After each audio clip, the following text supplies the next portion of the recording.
Good morning, students. Today we are going to start chapter number first, class 8 grammar, and the first chapter is the sentences. First of all, we will discuss here what is sentence. I am going to write over here a group of words that make a sentence, that makes a sense is called a sentence. A group of words that make a sense is called a sentence. शब्दों का समूह जिससे कोई meaning निकले, कोई अर्थ व्यक्त किया जा सके, उसे सेंटेंस कहते हैं। अब देखिए यहाँ पे एग्जाम्पल में हम दो सेंटेंस लिखते हैं। पहला है राम इज गोइंग, एक और इसमें लिखते हैं इज गोइंग राम। देखिए यहाँ पे दो अलग अलग सेंटेंस हमने यहाँ मेंशन किया हुआ है। पहला सेंटेंस है राम इज गोइंग, ये भी ग्रुप ऑफ वर्ड्स हैं और ये भी ग्रुप ऑफ वर्ड्स हैं, लेकिन क्या ये दोनों सेंटेंस है? राम इज गोइंग का मतलब हो गया राम जा रहा है, इज गोइंग राम, इसका कोई मीनिंग नहीं निकल रहा है। तो कहने का मतलब ये है कि ग्रुप ऑफ वर्ड्स तो होना ही चाहिए, साथ में उसका मीनिंग भी होना चाहिए, कुछ उससे अर्थ निकल के आने चाहिए, तब वो ग्रुप ऑफ वर्ड्स जो है सेंटेंस कहे जाएंगे, अन्यथा ये गलत हो सकता है। तो ये चीज़ आप ध्यान रखेंगे। अब यहाँ पे जो है काइंड ऑफ सेंटेंस की बात करें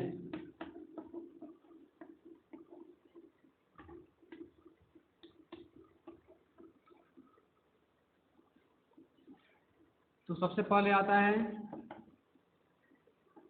assertive sentence, second one interrogative sentence,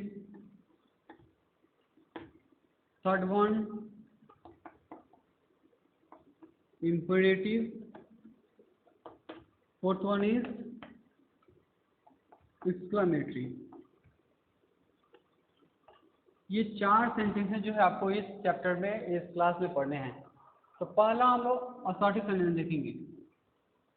a sentence that assert something, और सिंपली कह सकते हैं sentence that make an statement is called assertive sentence. तो यहाँ पे हम इसको इरेज करेंगे ताकि जो इसके डेफिनेशंस है उसके बारे में हम लोग पढ़ सकें। यहाँ हम इसको मिटाने जा रहे हैं, आप लोग लिख लीजिएगा।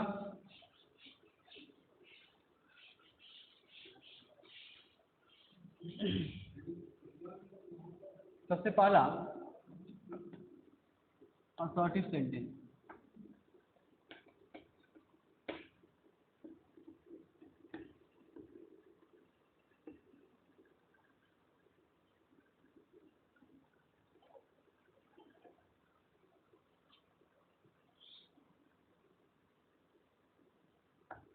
A sentence that asserts called assertive। देखिए असर्टिव सेंटेंस को डिक्लेरेटिव सेंटेंस भी कहा जाता है। तो आप यहाँ पे लिख सकते हैं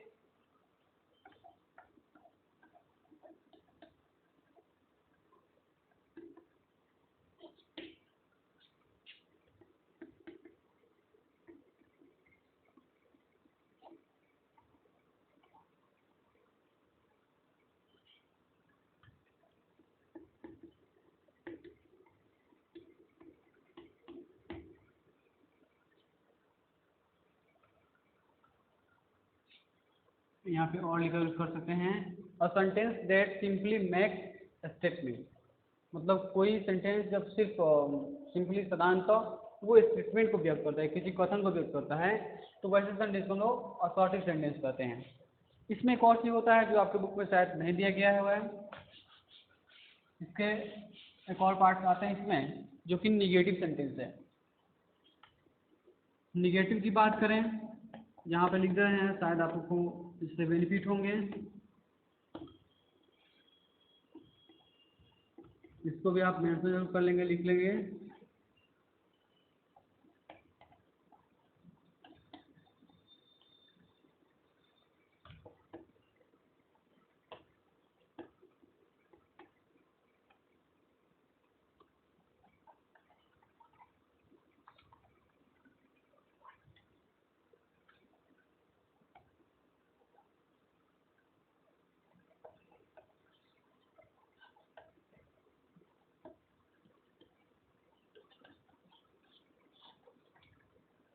sentence that denies something called negative sentence. एक वाक्य जो कुछ नकारता है, जिसे कुछ नकारने का बोध होता है, उसे हम लोग निगेटिव सेंटेंस कहते हैं। एग्जाम्पल आप देख लीजिए यहाँ पे, I don't tell a lie. I do not tell a lie. यहाँ डू नॉट को आप डोंट भी कर सकते हैं। उसको आपको लिखना होगा कैसे, DON और T, ठीक है ना। तो मैं झूठ नहीं बोलता हूँ। देखिए निगेटिव सेंटेंस जो होता है प्राय इसमें और हमेशा नॉट या नो जो है इसका सेंटेंस में जरूर मिलता है। जैसे यहाँ पर दिया गया है, तो कोई भी सेंटेंस हो जिससे कुछ नकारने का, जब कुछ आपको लगे ना कि कुछ अनएक्सेप्ट किया जा रहा है, कुछ नकारा जाता है, नकारा जा रहा है या कुछ नेग्लेक्ट किया जा रहा है, तो वैसे सेंटेंस को हम लोग निगेटिव सेंटेंस कहते हैं। नेक्स्ट जो है वो है थर्ड वन जो है, और सेकेंड वन जो है वो है इंट्रोगेटिव, जिसको इरेज कर दे रहे हैं हम।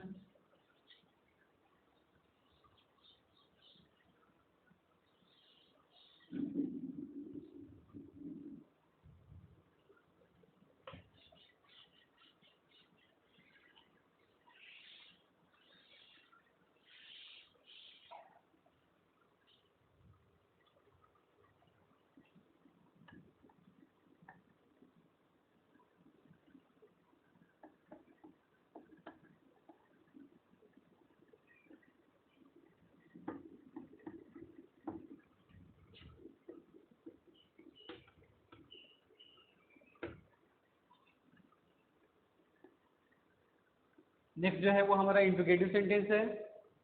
यहाँ मेंशन करेंगे व्हाट इज इंट्रोगेटिव सेंटेंस।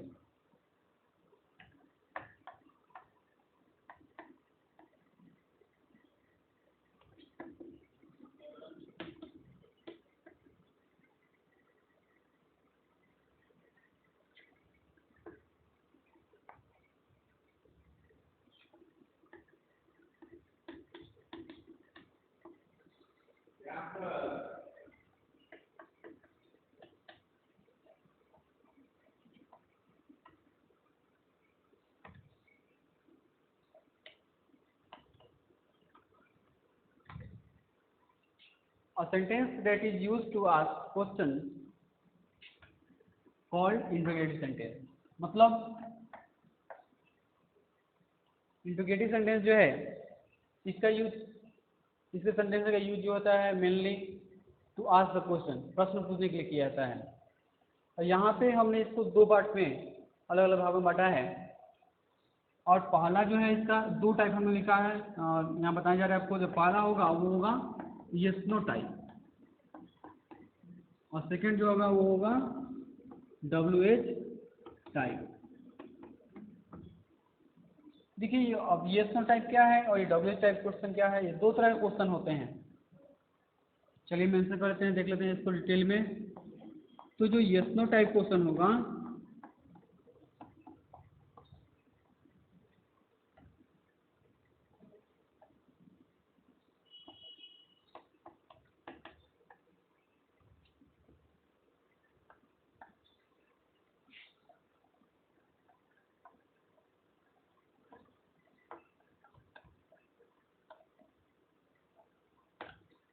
यहाँ हमने लिखा हुआ है question that can be answered in yes और नो।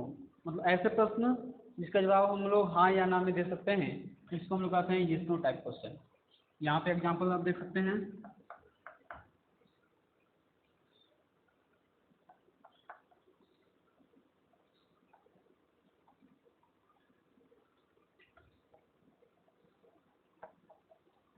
यहाँ में लिखा हुआ है इज राम रीडिंग, क्या राम पढ़ रहा है?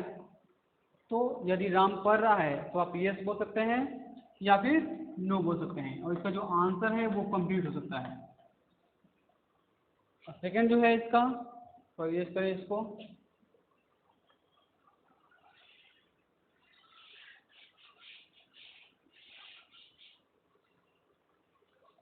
इसका जो सेकंड है WH type question,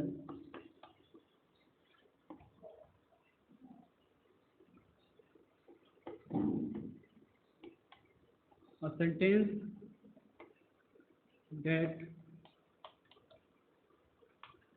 starts with WH word।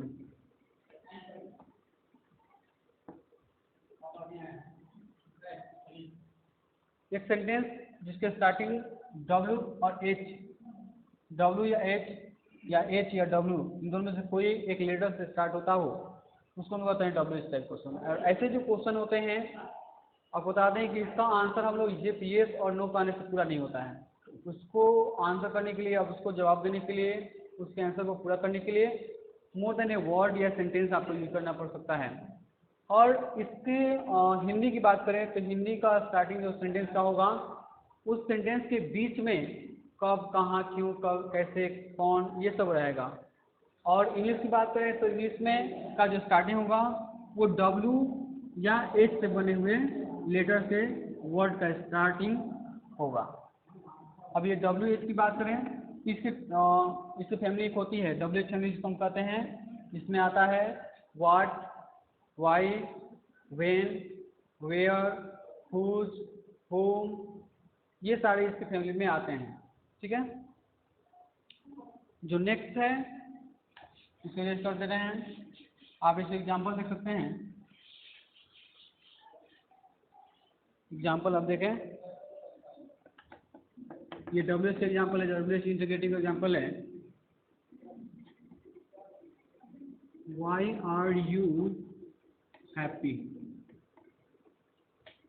आप खुश क्यों है? आप देख सकते हैं इसका स्टार्टिंग जो है W और H वाले वर्ड से हुआ है, लेटर से हुआ है।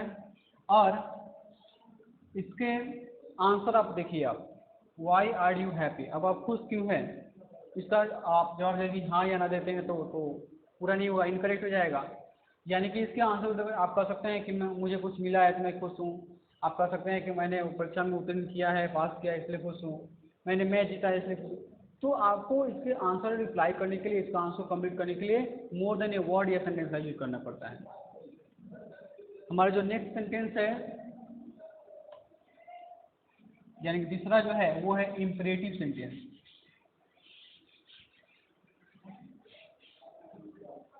देखते हैं imperative sentence.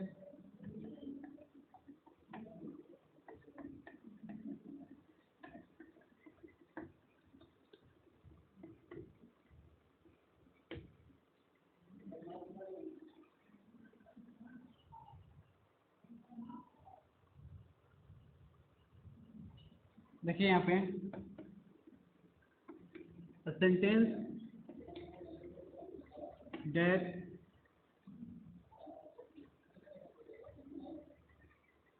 command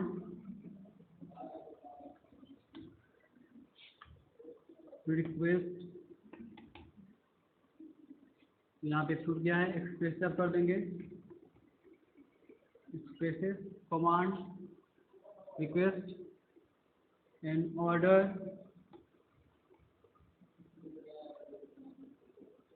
advice etc called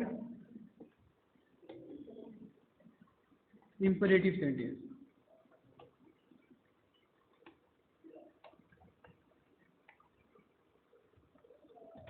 देखिए जो है इम्परेटिव सेंटेंस और sentence that expresses command request and order advice, बस एक minute, that is called imperative sentence.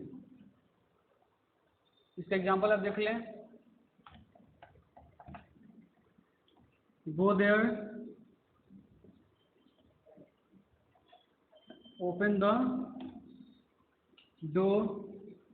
इसमें क्या होता है कि आप देखें गो देयर, वहां जाओ, हो सकता है कमांड हो या फिर ऑर्डर हो सकता है, ओपन द डोर रिक्वेस्ट हो सकता है या फिर ऑर्डर हो सकता है। तो ये सेंटेंस जो है इस एग्जाम्पल इनहेरिट सेंटेंस एग्जाम्पल है। और जो हमारा लास्ट सेंटेंस है वो है एक्सक्लेमेटरी सेंटेंस, इसको मिटा देते हैं।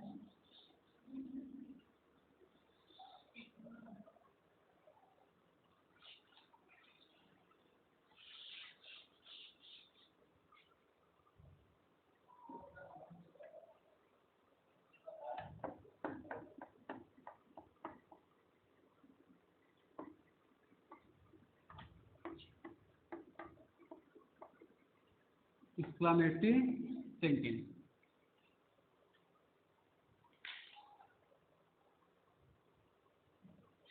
A sentence that expresses some strong or sudden feeling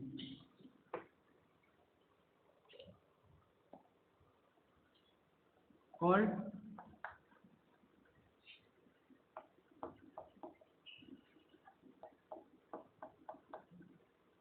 exclamatory sentence. A sentence that expresses some strong or sudden feeling called exclamatory sentence. जब हम बहुत ज़्यादा खुश होते हैं या फिर बहुत ज़्यादा दुखी होते हैं तो उस समय जो बातें हम कहते हैं, यानी कि जो स्ट्रॉन्ग फीलिंग होती है या सडन कुछ बातें निकल जाती हैं उस समय, उसी को हम एक्सक्लेमेटरी सेंटेंस में रखते हैं। आप एग्जाम्पल के थ्रू देखें। वाओ,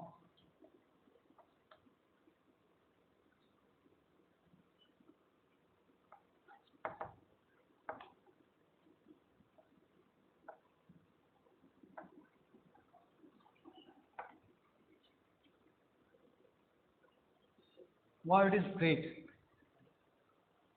दूसरा है